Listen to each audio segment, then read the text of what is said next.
Les Sablaises, le MAG, trimestriel numéro 2, avril 2022. Catégorie Voyage. Article rédigé par Isabelle Lescureux.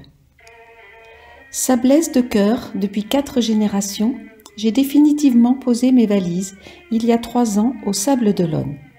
Souvent en balade, je vais partager avec vous mes carnets de voyage au gré des MAG. Spécialement pour vous, mes petites Sablaises, voyage à Marrakech. 1, 2, 3, soleil. À seulement 2h50 de Nantes, la douceur vous accueille dès la sortie de l'avion. Une caresse de chaleur vous fait frissonner et vous donne le sourire.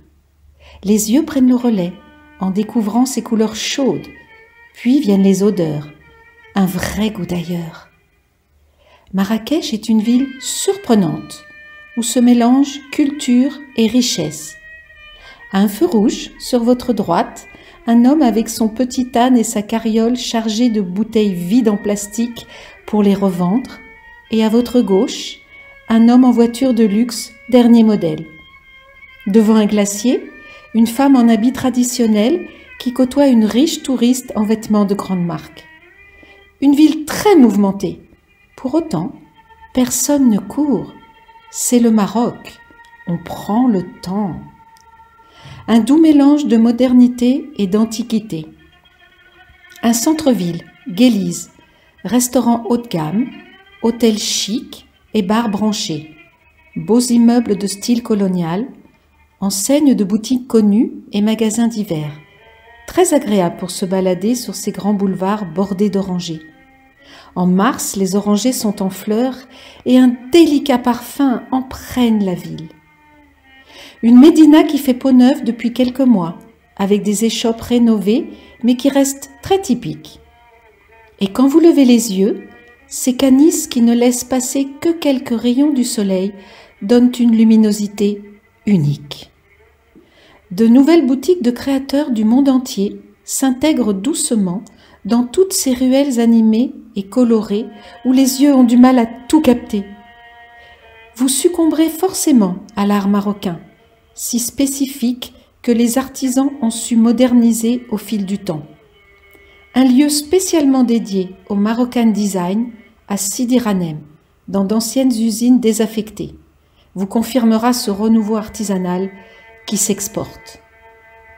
Boire un thé à la menthe sur le toit d'un riad au moment du coucher du soleil et découvrir cette métropole aux couleurs de feu, bordée de remparts au pied de l'Atlas, enneigée l'hiver, est un moment qui vous laisse rêveur.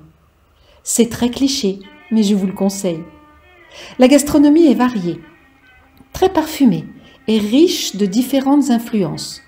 Couscous, tagine, pastilla, salade, tangia, harira, sans oublier les pâtisseries brillantes et sucrées, mais qui vous collent les doigts. Marrakech n'est pas que chaleur et désert, c'est aussi une oasis de fraîcheur, avec ses nombreux jardins luxuriants. Ses oliviers, orangers, citronniers, figuiers, palmiers, bambous, cactus ornent des endroits où l'on aime se poser sur un banc et écouter le chant des oiseaux, pour fuir le brouhaha de la ville. Une destination pour tous les budgets et tous les goûts, du palace au petit hôtel, du gastro au bistrot. C'est à la nuit tombée que Marrakech s'éveille, vraiment. Les rues se remplissent, ça grouille. Les terrasses des cafés sont prises d'assaut, les nombreux rooftops passent les derniers tubes influencés par des rythmes du Maghreb. Les plus grands DJ au monde s'y produisent. Beaucoup de restaurants proposent des dîners-spectacles avec une ambiance fantastique. Marrakech ne dort jamais. J'observe depuis plusieurs années que cette destination est très prisée par des groupes de femmes du monde entier qui viennent pour partager en toute tranquillité un moment entre amis.